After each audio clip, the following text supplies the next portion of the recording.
meltdown. You know, these folks are living no margin for error. Hi, Kalpun Piso here. Every dollar in their Election Eve, 4th of November. So it's not just, you know, you can And the Christ-psychotic repugnant Republicans, by the way, getting their ass kicked.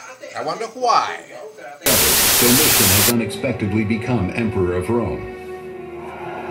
Now he must prove himself against an unexpected enemy. Yeah, he succeeded Titus from the Flavian family. From the Flavian family. Because the emperor was considered divine and a Christ, the Savior. And so what he's going to do is he's going to put in charge a successor, Cornelius Fuscus, who is hopefully going to take this is a major blow for the Romans. And the standards were sacred. The standards were sacred.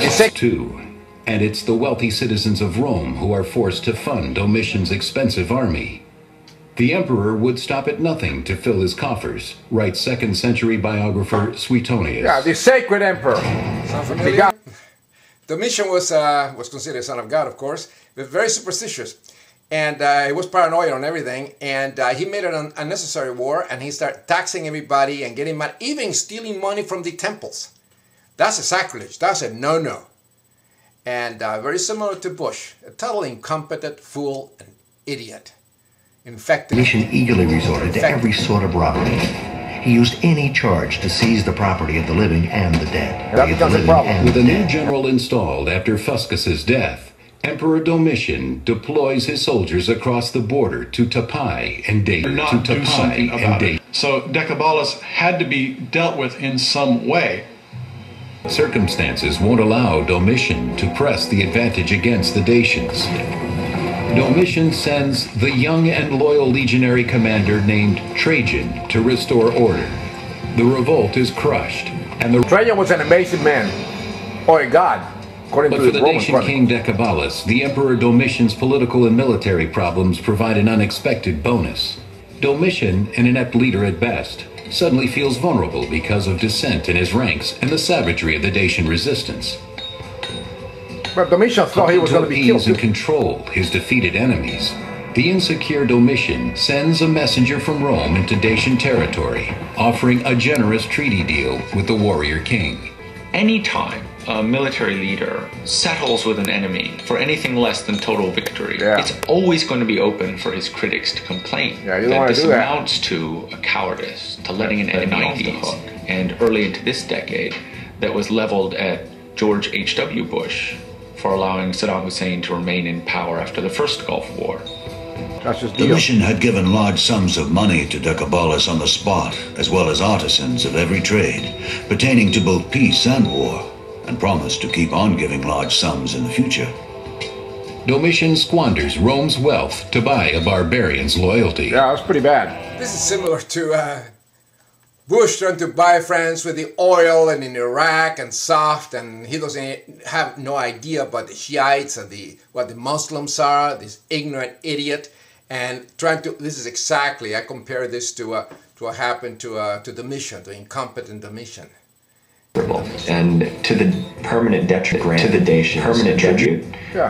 He also had to send engineers and a weak leader, and in essence, laid the foundation for a Dacian. So the people in Rome, all the masses, so the whole vast empire, they were pissed off at Domitian. They were really mad at him, just screwing up the honor of the country, putting Rome down in hell. Just like Bush, through his 8 years, in making America the laughingstock of the whole world and making it weak. Instead of, defeating Al-Qaeda, no, he went into Iraq. I compare this. This is a very good comparison. A bad leader, leading the country.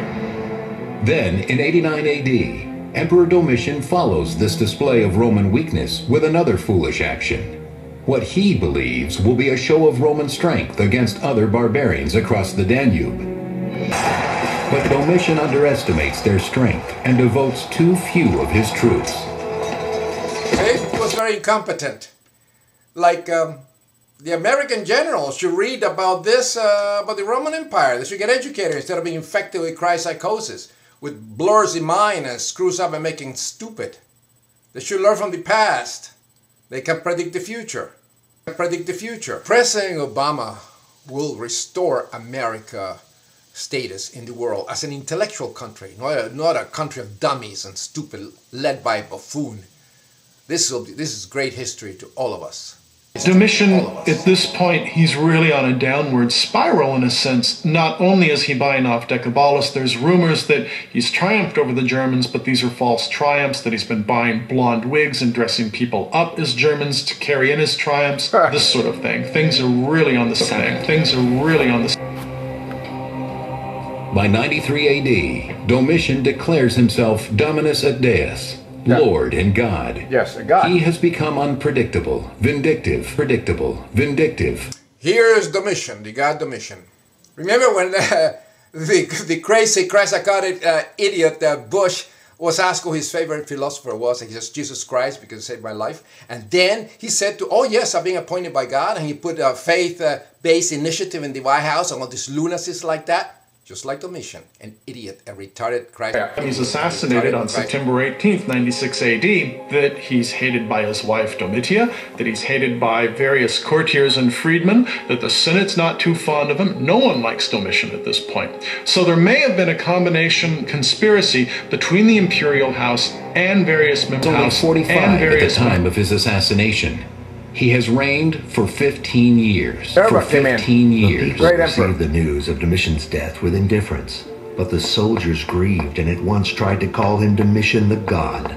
The senators, on the other hand, were so overjoyed that they raced to insult the dead emperor, pulling down his statue, chiseling his name from the buildings, and smashing his likeness. He suffered damnation. He suffered damnation. Damnation memoriae. United States should copy, following in Roman traditions of everything else, the damnation memoriae. When Obama gets elected, take Bush and erase his memory, put the idiot like a moron that he deserves to be. Everybody forget and stamp on his statues and his portraits. And actually, the guy ruined us for eight years. In a necessary war, thousands killed. The economy is in chaos just because of the moron. So he should suffer the same fate. Incredible, man. Said it is clear that Trajan is everything Domitian was not. Yeah. The historian Pliny celebrates the new emperor's gloriously modest arrival. Yeah. It sounds like Domitian is Bush and surprise. And predecessors chose to Trajan not satisfied is Obama. To be drawn by 4 white horses. Here's a scholar with the retarded Christians put a statue of St. Peter on top. And the Kabbalists I compare like Bin Laden. And Trajan really crushed him. I mean, really crushed him. And his head cut off and put on a pike. That's a better prize is Decebalus' head, which Trajan soldiers collect as the ultimate trophy. That's right. They will later parade it victoriously. There was no such a thing as crucifixion in Rome. It didn't exist. It was the first invented by Christians. They impaled people, or they tied them to trees. They never crucified people. There's no evidence. Mark my words. I'm going to make a prophecy. This is prophetic. America is going into a new age, the age of enlightenment, where finally they're going to start realizing that believing God, Christianity, is a mental illness, it's a dysfunction of the brain. And, you know, really, we should not elect people with mediocre grades like McCain and infected with Christ-psychosis, believing in imaginary friends. We're in the 21st century, not the 12th. This is becoming a reason. Technology. The technology is created by atheists, people that like believing nonsense. That's what atheism means. That's the reason of the internet and everything, all because of atheists. And now, of course, Christ-psychotic infected Bush put the nail in the coffin. And scientists will be extremely happy. Toast to Obama, a mentally healthy atheist. To American Enlightenment. To President Obama, great mentally healthy atheist. This is a victory for all of us, scientists and mentally healthy people.